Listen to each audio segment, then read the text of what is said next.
सबको जय श्री कृष्ण। आज हम श्रीमद् भागवत महापुराण की कथा के तृतीय स्कंद की कथा आरंभ कर रहे हैं।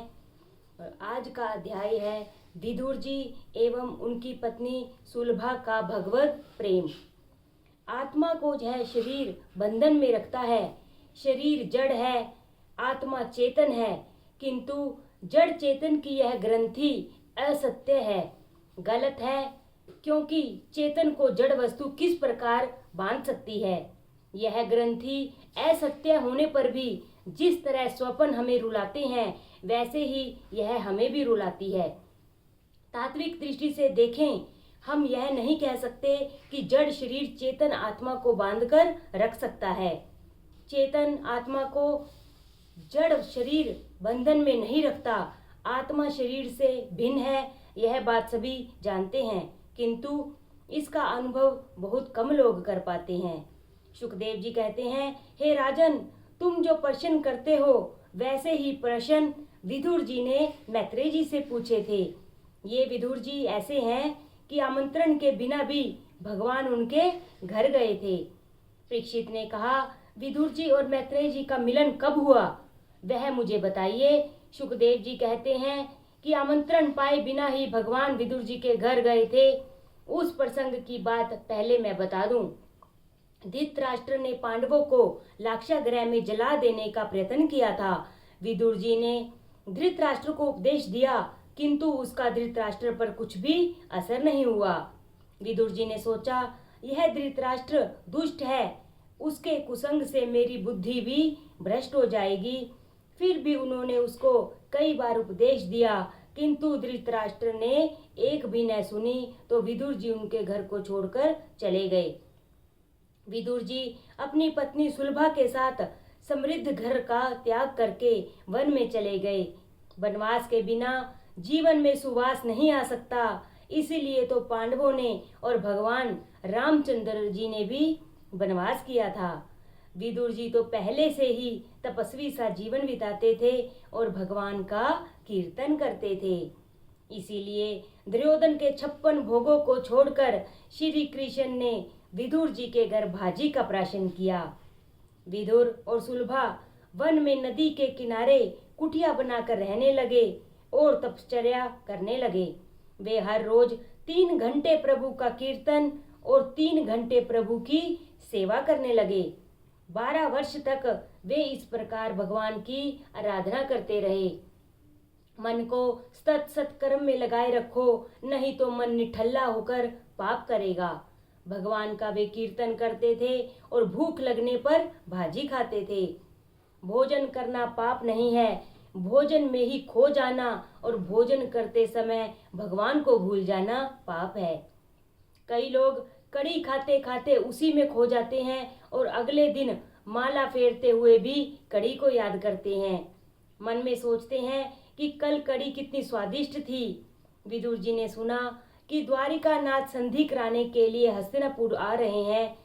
धृतराष्ट्र ने सेवकों को आज्ञा दी कि कृष्ण के स्वागत की तैयारी करो, 56 भोग लगाओ। धृतराष्ट्र यह सेवा कुभाव से करते हैं। सेवा सदा सद्भाव से करनी चाहिए। कुभाव से सेवा करने पर भगवान प्रसन्न नहीं होते। जो सद्भाव से सेवा करते हैं उनकी सेवा से वो प्रसन्न होते हैं। विदुर जी गंगा किनारे स्नान करने गए थे। वहां उन्होंने सुना कि कल तो रथ यात्रा निकलेगी। पूछने पर लोगों ने बताया, कल द्वारिका से भगवान श्री कृष्ण आ रहे हैं।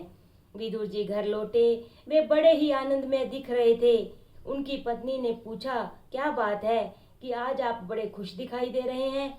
विदुर जी ने कहा, सत्संग में सारी बात कहूँगा। मैंने कथा में सुना था कि जो 12 वर्षों तक सत्कर्म करे उस पर भगवान कृपा करते हैं।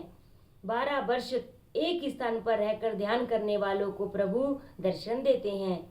मुझे लगता है कि द्वारिका नाथ दुर्योधन के लिए नहीं, किंतु मेरे लिए ही आ रहे हैं। सुलभा ने कहा कि मुझे स्वप्न में रथ यात्रा के दर्शन हुए थे, वह स्वप्न सच होगा। 12 वर्षों से मैंने कभी अन्न नहीं खाया। विदुर जी कहते हैं कि देवी, तुम्हारी तपश्चर्या का फल मिलेगा, कल परमात्मा के दर्शन होंगे। सुलभा देवी ने विदुर जी से पूछा कि आपका प्रभु के साथ कोई परिचय भी है। विदुर जी ने कहा कि जब मैं कृष्ण वंदन करता हूँ तो वे मुझे चाचा कहकर पुकारते हैं। मैं तो उनसे कहता हूँ कि मैं तो अधम हूँ, आपका दासानुदास हूँ, मुझे चाचा मत कहो। जीव जब नम्र होकर प्रभु के शरण में जाता है तो ईश्वर उसका सम्मान करते हैं। सुलभा के मन में एक ही भावना थी कि ठाकुर जी मेरे घर पर भोजन करें और मैं उन्हें प्रत्यक्ष निहारूं। सुलभा कहती है कि वे आपके परिचित हैं तो उनको हमारे घर पर पधारने का न्योता दीजिए।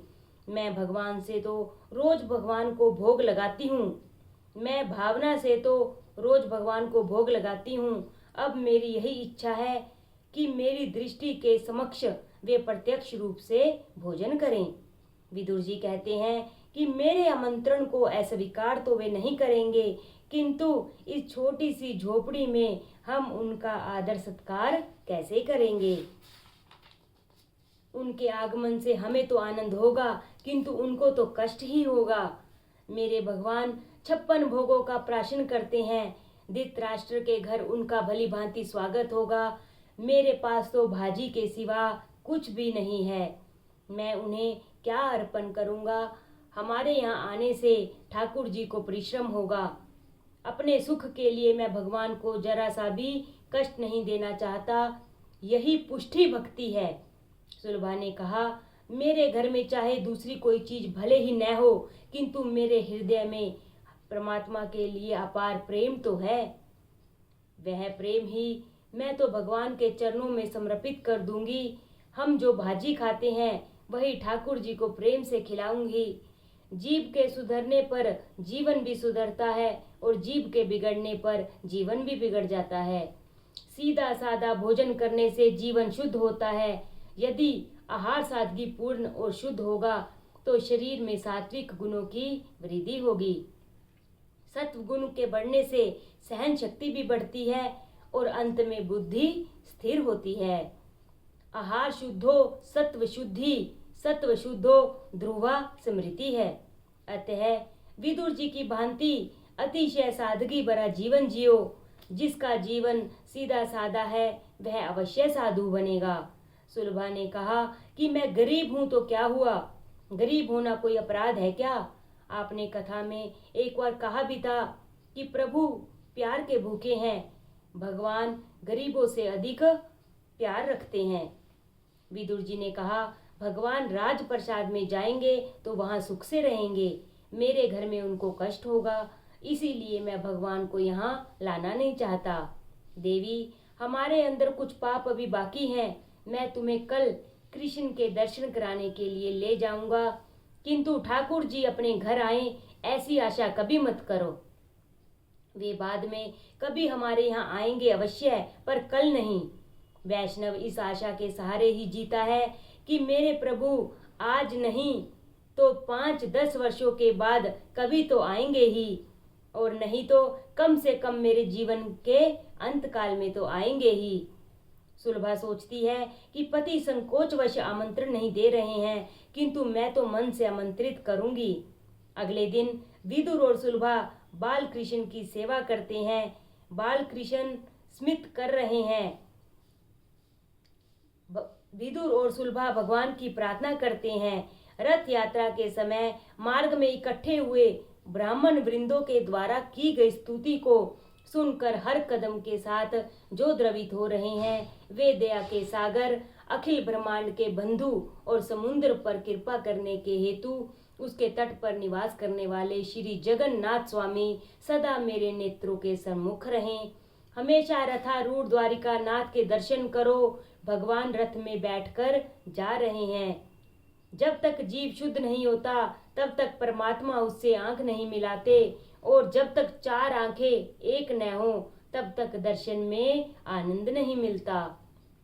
विदुर और सुलभा भी रथ देख रहे हैं। विदुर जी सोचते हैं कि मेरी ऐसी तो पात्रता नहीं है कि भगवान मेरे घर आए, किंतु क्या एक नजर मुझे देखेंगे तक नहीं। मैं पापी हूँ, किंतु मेरे भगवान तो पापी के उद्धारक हैं, पतित पावन हैं। उनके लिए मैंने कभी विश्व का त्याग कर दिया है। नाथ, आपके लिए मैंने क्या क्या न सहा। 12 वर्ष से मैंने अन्न नहीं खाया, क्या भगवान मेरी ओर एक दृष्टि भी नहीं करेंगे? कृपा कीजिए, हजारों जन्मों से मैं आपसे जुदा रहा हूँ, पर आज आपकी शरण में आया हूँ। लोगों की भीड़ में से रथ आगे बढ़ रहा था। प्रभु की आंखें तो नीचे की ओर देख रही थी। विदुर सुलभा ने दर्शन किए। श्री कृष्ण ने भी विदुर चाचा को देखा। विदुर कृतार्थ हो गए। चलो मेरी ओर भी भगवान ने दृष्टि की। भगवान का दिल भी भर आया। दृष्टि प्रेम से आर्द्र हो गई। भगवान ने सोचा, मेरे विदुर न जाने कब से मेरी प्रतीक्षा कर रहे हैं। सुलभा को लगा, मेरे प्रभु मेरी ओर देखकर ही हंस रहे थे। मेरे प्रभु ने मेरी ओर देखा। भगवान जानते हैं कि मैं विदुर की पत्नी हूँ और इसलिए उन्होंने मुझ पर दृष्टिपात किया। प्रभु ने दृष्टि से ही विदुर जी से कहा, मैं आपके घर आऊंगा। किंतु अति आनंद में डूबे हुए सुलभा विदुर जी भगवान का संकेत समझ न पाए। कृष्ण हस्तिनापुर गए। वहां धृतराष्ट्र और दुर्योधन प्रभु के स्वागत के लिए 1 महीने से तैयारी कर रहे थे। प्रभु का आगमन हुआ। प्रभु ने धृतराष्ट्र दुर्योधन को बताया कि मैं द्वारिका के राजा की हैसियत से नहीं, अपितु पांडवों का दूत बनकर आया हूँ। पांडवों का नाम सुनते ही दुर्योधन ने भगवान का अपमान कर दिया। दुष्ट दुर्योधन ने भगवान का अपमान करते हुए कहा कि भीख मांगने से राज्य नहीं मिलता। सुई की नोक रखी जा सके उतनी भूमि भी मैं पांडवों को नहीं दूंगा। मैं युद्ध के लिए तैयार हूँ। उसने श्री कृष्ण की एक न मानी। संधि कराने के प्रयत्न में श्री कृष्ण सफल न हो सके। धृतराष्ट्र ने भगवान से कहा, इन भाइयों के झगड़े से आप दूर ही रहें।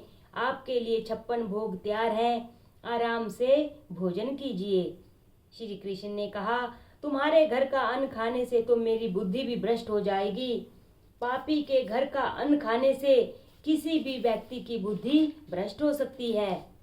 56 प्रकार के खाद्य वस्तुएं भगवान के लिए तैयार की गई थी, किंतु फिर भी उन्होंने खाने से इनकार कर दिया। अन्य राजाओं ने आशा की कि कृष्ण उनके घर भोजन करेंगे, किंतु कृष्ण ने न तो उनको और सभी ब्राह्मणों को भी निराश कर दिया। द्रोणाचार्य ने तब पूछा कि आप सभी के आमंत्रण से इनकार कर रहे हैं, तो फिर कहाँ जाएंगे? भोजन का समय हो गया है, कहीं न कहीं भोजन तो करना ही पड़ेगा। यदि दुर्योधन के यहाँ भोजन करने में आपको कोई ऐतराज हो तो आप मेरे घर चलिए। भगवान ने उनसे भी इनकार कर दिया और कहा, मेरा एक भक्त गंगा किनारे पर रहता है, मैं उसी के घर जाऊंगा। द्रोणाचार्य समझ गए कि हम वेद शास्त्र संपन्न ब्राह्मण आज हार गए। धन्य है विदुर जी। भगवान ने सोचा कि विदुर जी दीर्घ काल से ही मेरी प्रतीक्षा कर रहे हैं, तो मैं आज उनके पास ही चला जाऊं। इस तरफ विदुर जी सोच रहे हैं कि मैं अभी तक अपात्र ही रह गया हूँ, इसीलिए भगवान मेरे घर नहीं आते। आज सुलभा का हृदय भी बड़ी कातरता और आदरता से सेवा कर रहा है। वह भगवान से प्रार्थना कर रही है, मैंने आपके लिए सर्वस्व का त्याग कर दिया है, फिर भी आप नहीं आ रहे हैं। गोपियां सच कहती हैं कि कन्हैया के पीछे जो लग जाता है उसी को वह रुलाता है।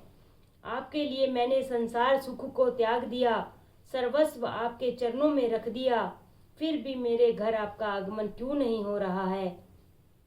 कीर्तन भक्ति श्री कृष्ण को अति प्रिय है। सूरदास जी भजन करते हैं तो श्री कृष्ण आकर उनके हाथ में तंबूरा देते हैं। सूरदास जी कीर्तन करते हैं और कन्हैया सुनता है।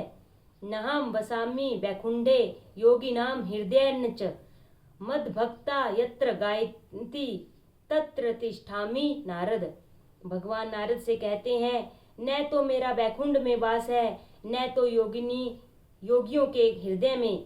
मैं तो वहीं पर रहता हूँ जहाँ मेरा भक्त प्रेम से आर्द्र होकर मेरे कीर्तन करता है। झोपड़ी में विदुर सुलभा भगवान के नाम का कीर्तन कर रहे हैं, किंतु वे नहीं जानते कि वे जिसका कीर्तन कर रहे हैं वह आज साक्षात उनके द्वार पर खड़ा है। मनुष्य का जीवन पवित्र होगा तो भगवान बिना आमंत्रण पाए ही उसके घर आएंगे।